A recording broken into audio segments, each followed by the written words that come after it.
चलते चलते वह एक बड़े शहर में पहुंचा। शहर की सीमा पर एक बड़ा सा गेट था, जिस पर हथियारबंद सिपाही पहरा दे रहा था।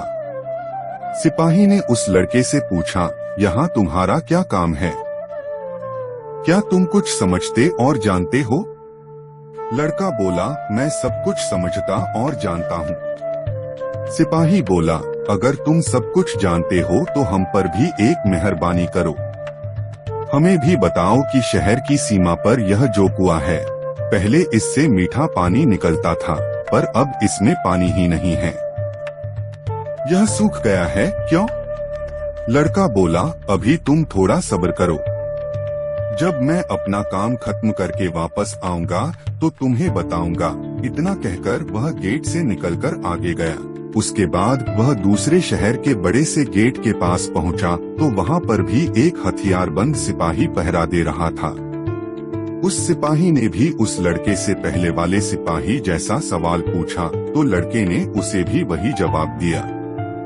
सिपाही बोला, अगर तुम सब कुछ समझते और जानते हो तो कृपा करके मुझे इतना बताओ कि इस शहर की सीमा पर जो सेब का पेड़ लगा है, उसमें पहले सोने के सेब लगते थे, पर अब यह पूरी तरह सूख गया है। अब इसमें पत्तियां भी नहीं लगती। ऐसा क्यों? लड़का बोला, थोड़ा इंतजार करो।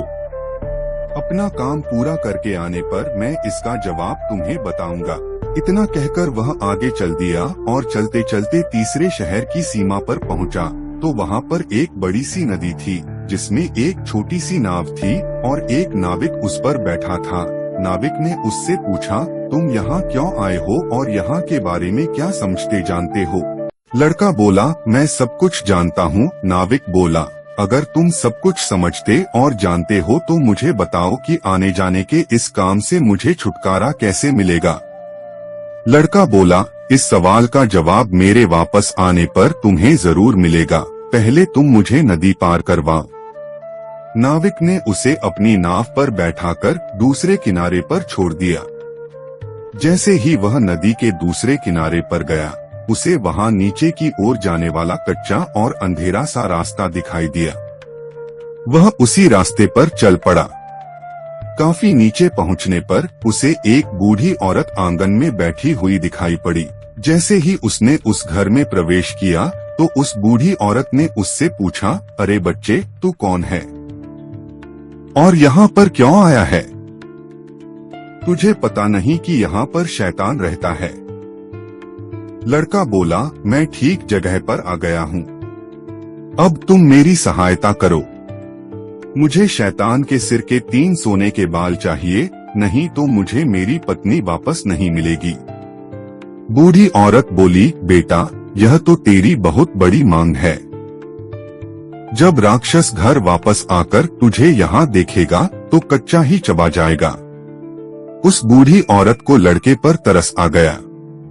उसने चींटा बनाकर उसे अपनी स्कर्ट की चुन्नटों में छुपा लिया। लड़का बोला, बूढ़ी माँ, मुझे आपसे 3 सवालों के जवाब भी पूछने हैं।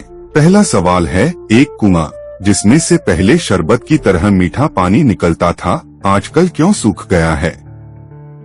दूसरा सवाल है कि एक सेब का पेड़ जिस पर पहले सोने के सेब लगते थे, अब उस पर पत्ते भी नहीं लगते, वह पेड़ क्यों सूख गया है? तीसरा सवाल है कि एक नाविक को क्यों हमेशा इधर से उधर जाना पड़ता है, उसे इससे छुटकारा क्यों नहीं मिलता? बूढ़ी धाय माँ बोली, ये तीनों बड़े कठिन सवाल हैं। इन सवालों के जवाब भी हमें राक्षस से ही मिल सकते हैं।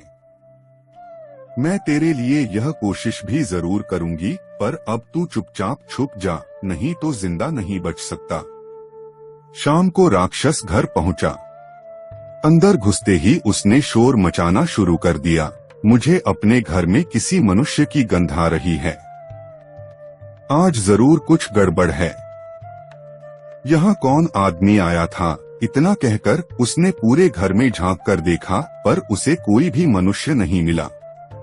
उसकी धाय माँ उस पर गुस्सा करने लगी और बोली, अभी कुछ देर पहले ही तो मैंने पूरा घर साफ किया है, मुझे तो यहाँ कोई मनुष्य नहीं दिखाई दिया। लगता है तेरी नाक में ही मानस गंध घुस गई है। चुपचाप आराम से बैठ और भोजन कर। राक्षस को जब कोई मनुष्य नहीं मिला, वह चुपचाप खाना खाकर वहीं जमीन पर बिछी हुई बड़ी सी चटाई पर लेट गया।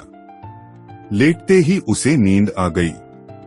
उसकी धाय माँ भी आज उसके पास लेट गई, क्योंकि आज उसे उस राक्षस के बालों से उसके सोने के 3 बाल तोड़ने थे। जब राक्षस नींद में जोर जोर से खराटे लेने लगा तो धाय माँ ने उसके सिर से सोने का एक बाल उखाड़ लिया। राक्षस दर्द से कराह उठा, माँ मेरे बाल क्यों खींच रही है?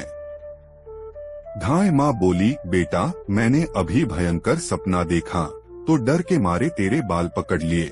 राक्षस बोला, ऐसा कौन सा सपना था जिससे तू इतना डर गई? बूढ़ी धाय माँ बोली, मैंने सपने में देखा कि बाजार वाला कुआं जिससे शरबत निकलता था अब सूखा पड़ा है। इसमें किसका कसूर है? राक्षस बोला, उस कुएं के नीचे एक बड़ा सा पत्थर है, उसी पत्थर के नीचे एक बड़ा सा मेढक रहता है। अगर उस बड़े से मेढक को मार दिया जाए तो उस कुएं से फिर से शरबत निकलना शुरू हो जाएगा। इतना कहकर राक्षस फिर जोर जोर से खर्राटे भरने लगा। धाय माँ ने राक्षस के सिर से सोने का दूसरा बाल उखाड़ लिया। राक्षस फिर जोर से चीखा, ओ माँ यह तो क्या कर रही है? धाय माँ बोली, बेटा मैंने फिर से एक अजीब सा सपना देखा था। मैंने सपने में देखा कि उस राज की सीमा पर जो सेब का एक पेड़ है, जिस पर पहले सोने के सेब लगते थे, अब सूख गया है। इसके सूखने का क्या कारण है? राक्षस बोला, इस पेड़ की जड़ में एक चूहा रहता है जो इसकी जड़ों को काटता रहता है। अगर उस चूहे को मार दिया जाए तो वह पेड़ फिर से सोने के सेब देने लगेगा। थोड़ी देर बाद वह राक्षस फिर जोर जोर से खर्राटे लेने लगा। बूढ़ी माँ ने तीसरी बार सोने का बाल उखाड़ लिया। अब तो राक्षस गुस्से से आग बबूला हो गया और धाय माँ को खरी खोटी सुनाने लगा। धाय माँ फिर बड़े प्यार से बोली, बेटा मैं इन अजीब अजीब सपनों का क्या करूँ? अभी अभी मैंने सपने में देखा कि मुझसे एक नाविक शिकायत कर रहा था कि उसे हर समय इधर से उधर जाना पड़ता है।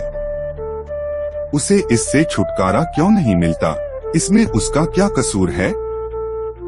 राक्षस बोला, जिस दिन वह किसी और आदमी के हाथ में अपना चप्पू दे देगा, उसे हर रोज के आने जाने से छुटकारा मिल जाएगा।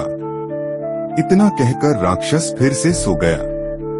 अब धाय माँ ने उस लड़के को अपनी स्कर्ट से निकाला और उसे 3 सोने के बाल देकर बोली, अपने तीनों सवालों के जवाब तो तू सुन ही चुका है। अब ये ले 3 बाल और तुरंत यहाँ से भाग जा। लड़के को असली रूप में करने के बाद धाय माँ ने झटपट उसे घर से बाहर निकाल दिया। रास्ते में उसे फिर वही नाविक और पहरा देते हुए दोनों सिपाही मिले। नाविक ने जब उसे दूसरी ओर उतारा तो वह लड़का बोला, तुम अपना यह चप्पू किसी और के हाथ में दे देना, तभी तुम्हें इस रोज रोज के आने जाने से छुटकारा मिल जाएगा। जब सिपाही को उसने उसके प्रश्न का उत्तर बताया तो उसने बहुत सा धन एक गधे पर लादकर उस लड़के को इनाम के रूप में दिया। वह उस धन से लदे हुए गधे को लेकर जब पहले सिपाही के पास पहुंचा तो उसे भी उसके प्रश्न का उत्तर बताया। उस सिपाही ने भी बहुत सा धन एक गधे पर लादकर उसको इनाम दिया। अब वह सोने के 3 बाल और 2 गधों पर ढेर सारा धन लेकर अपने ससुर के पास पहुंचा तो उसे देखकर राजा हैरान रह गया। राजा ने उससे पूछा, तुम्हें यह इतना ढेर सारा धन कहाँ से मिला? लड़का बोला, मैं नदी के उस पार गया था, वहाँ मुझे बहुत सारा धन मिला, उसमें से कुछ धन मैं अपने साथ ले आया। राजा को लालच आ गया। वह लड़के से बोला, क्या मैं भी नदी के उस पार से तुम्हारी तरह कुछ धन ला सकता हूँ? लड़का बोला, क्यों नहीं। उस नदी में नाव पर एक नाविक बैठा है जो अपनी नाव से आपको उस पार ले जाएगा, पर आप उसका चप्पू उससे लेकर नाव को खुद चलाएंगे तो नदी की दूसरी ओर पहुंचकर ढेर सारा धन ले आएंगे। लालची राजा इतना सुनकर नदी की ओर चल पड़ा। वहाँ सचमुच ही एक छोटी सी नाव पर एक नाविक बैठा था। राजा उस नाविक के पास गया और उसके हाथ से उसका चप्पू लेकर खुद नाव चलाने लगा। अब उस नाविक को रोज के आने जाने से छुटकारा मिल गया और राजा को उस नाविक की जगह हर समय नाव पर इधर से उधर जाने की सजा मिली।